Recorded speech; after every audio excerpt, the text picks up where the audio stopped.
This is my brassiere drawer.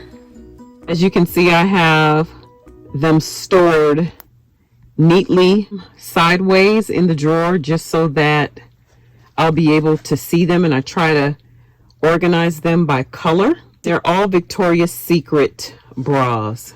Some of them are still new. I haven't even worn all of them, but some of them have the Victoria's Secret name across the strap.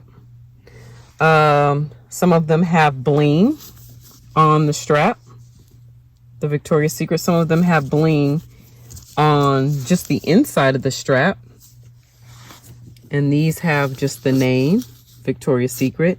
But other than that, they're all just a solid color because I don't do too many patterns.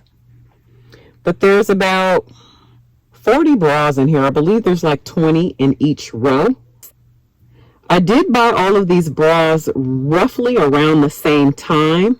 Victoria's Secret had a new release of a certain type of comfort bra, and I got one in every color, and then I got some different types of bras that they had released in different colors as well. That's why they all look sort of the same. So I got rid of all of my old Victoria's Secret bras and just refreshed. So this is how I store my bras. I just fold them over and tuck them in.